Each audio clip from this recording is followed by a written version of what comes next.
नमस्कार। मैं आर के सक्सेना एक बार पुनः एजुकेशनल यूट्यूब चैनल में स्वागत करता हूं। और ये मेरा वीडियो प्राथमिक शिक्षक की जो बच्चे तैयारी कर रहे हैं उनके लिए है। इसका प्रथम पार्ट मैं ऑलरेडी आज सुबह ही अपलोड किया हूं। टॉपिक का नाम है आपका बाल विकास की अवस्थाएं। तो एक महत्वपूर्ण टॉपिक है, इससे आपके 2 से 3 क्वेश्चन एग्जाम में आते हैं। तो सभी लोग जो प्राथमिक शिक्षक वर्ग 3 की तैयारी कर रहे हैं, पेन कलम लेकर के बैठ जाएं, कापी लेकर बैठ जाएं और जो हम इम्पोर्टेंट टॉपिक बता रहे हैं इसमें से कौन कौन से क्वेश्चन बनते हैं उनको जो है वो नोट करें। तो जैसा हमने बताया था प्रथम खंड में कि बच्चे के विकास की जो है वो का प्रारंभ जो है वो गर्भकाल से ही शुरू हो जाता है और चलता रहता है निरंतर। ये तभी कुछ समय बाद जो है विकास ये कुछ हद तक रुक जाता है, कुछ मामलों में ये चलता रहता है। तो विकास की अवस्थाएं, तो इस संबंध में विद्वानों में काफ़ी मतभेद है। तो जैसे हमने बताया था आपको कि हरलाक ने जो है वो बाल विकास की आपकी 8 अवस्थाएं बताई हैं। तो उनका हमने उल्लेख भी किया था, आयु भी बताई थी किस आयु से किस वर्ष तक, और कुछ अवस्था का हमने उल्लेख किया था। जैसे गर्भकालीन अवस्था ये हमने बता चुके हैं आपको, पहले वीडियो में देख लें इसको आप। शिशुआ काल अवस्था, फिर आपका तीसरा आपका जो आता है वो आपका आता है बचपनावस्था, है ना। तो यह अवस्था जो है 2 सप्ताह के बाद से 2 वर्ष तक की अवस्था है, जिसको हम बोलते हैं बचपना अवस्था। इसको बेबीहुड भी बोला जाता है इंग्लिश में। और इसमें होता क्या है, तो इसमें पहले तो आपको याद रखना है कि ये कब से कब तक है। तो यह अवस्था जो है 2 सप्ताह से शुरू होती है और 2 वर्ष तक जो है ये चलती है। और इस अवस्था में बालक जो है वो पूर्ण एक असहाय टाइप का होता है और लोगों पर जो है उसकी निर्भरता काफ़ी बढ़ जाती है। और इस अवस्था में ये देखने में आया है कि प्रमुख संवेग जो हैं, जैसे खाना, खेलना, चलना, हंसना, बोलना जैसे चीज़ों जो है वो सीखने लगता है। और जो मानव शास्त्री वो जो आपके बाल विकास के विद्वान हैं, उन्होंने जो है वो इस अवस्था को जो है वो जीवन की आधारशिला कहा है। तो ये क्वेश्चन बनता है आपका कि बाल विकास की किस अवस्था को जीवन की आधारशिला कहा जाता है। तो वो कौन सी आपकी बचपनावस्था, बेबीहुड को। और इसमें खास रूप से देख लें आप, कुछ ऐसे फैक्ट मिलते हैं आपको जो कि आपके बनने चाहिए।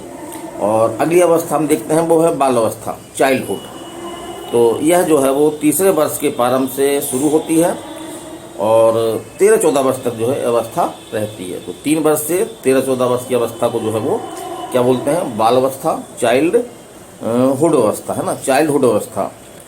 और इस अवस्था का अध्ययन जो है सुविधा की दृष्टि से जो है वो 2 अवस्थाओं में बांटा गया है। पहला आपका है पूर्व बाल अवस्था और दूसरा आपका जो है वो पूर्वावस्था और दूसरा आपका जो उत्तर बाल अवस्था। चलिए हम इसकी डिटेल जाते हैं। तो हम देखते हैं कि जो पूर्व बालावस्था है तो उसमें होता क्या है।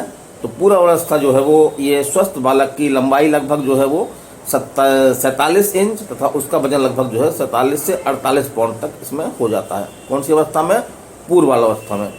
और पूर्व अवस्था में बालक अपने मनोवैज्ञानिक वातावरण पर जो है नियंत्रण करना सीख जाता है। तो ये क्वेश्चन आ सकता है एग्जाम में कि पर्यावरण पर जो है वो नियंत्रण करना जो है बालक किस अवस्था में सीख जाता है। तो ये आपकी जो है पूर्व बाल अवस्था, या अगर खंड में नहीं बांट रहा है तो फिर आप इसका आंसर जो है वो बाल अवस्था में लगा सकते हैं। और इस अवस्था में जो कुछ बातें आती हैं, जैसे अनुकरण करता है, कोई भी किसी को बड़े को कुछ चीज़ करते देखेगा तो बच्चा जो है उसी तरह का अनुकरण करेगा। तो इस अवस्था में कहा जाता है कि बच्चों के सामने ऐसा कोई काम ना किया जाए कि उन पर इसका जो है वो बुरा असर पड़े। जिज्ञासावादी हो जाता है, हर चीज़ को वो जानने की कोशिश करता है और समूह प्रवृत्ति की भावना आती है, मतलब कि वो अपने समूह में जो है वो खेलना वगैरह पसंद करता है और नए नए तरह के जो है अधिगम, मतलब नए नए तरह की चीज़ें जो है वो सीखने लगता है।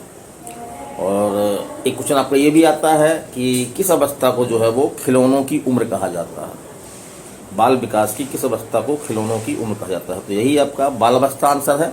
यदि वो खंड बांटेगा तो पूर्व बाल अवस्था। चलिए अगला हम चलते हैं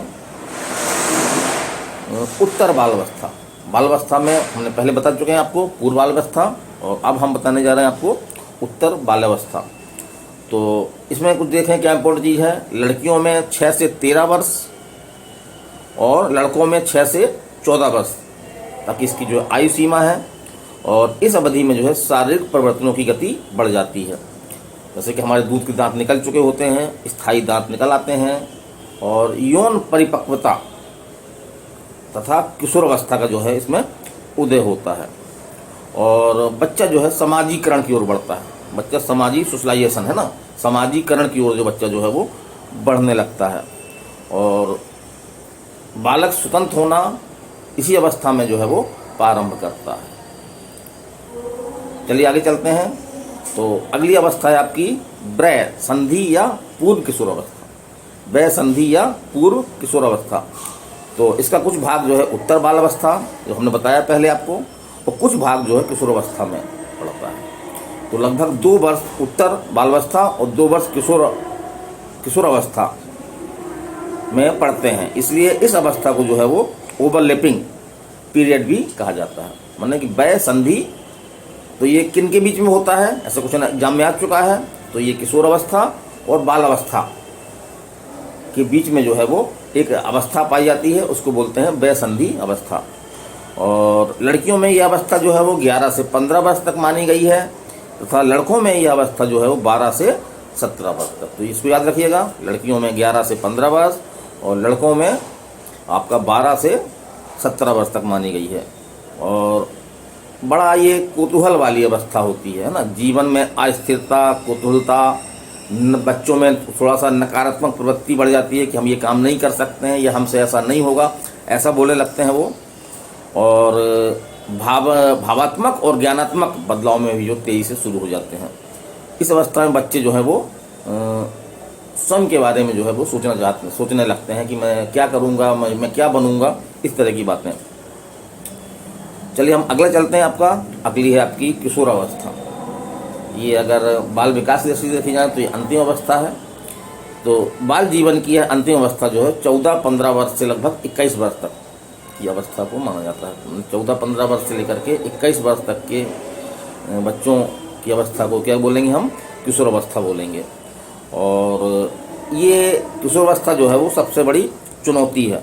तो एक प्रकार से खतरे वाली, एक तूफान वाली अवस्था से कहती हैं कि बच्चा इसमें जो है वो अपने चरित्र का निर्माण कर सकता है, वो गलत रास्ते में भी जा सकता है और वो कुछ भी करना चाहता है।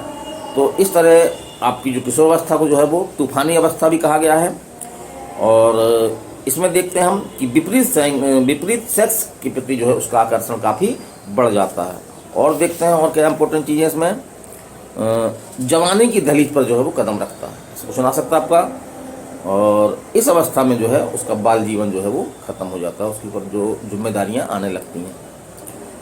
और किशोर किशोरियां अपने भविष्य को लेकर अक्सर जो है दिव्य स्वप्न माने कि डे ड्रीम देखना शुरू कर देते हैं।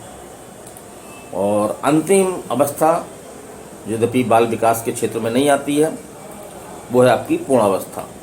तो यह अवस्था जो है 21 से 40 वर्ष तक की अवस्था है। 21 से 40 वर्ष तक की अवस्था को जो है वो क्या बोलेंगे, पूर्णावस्था बोलेंगे, एडल्टहुड। और यह कर्तव्यों, बहुमुखी उत्तरदायित्व और उपलब्धियों की अवस्था है।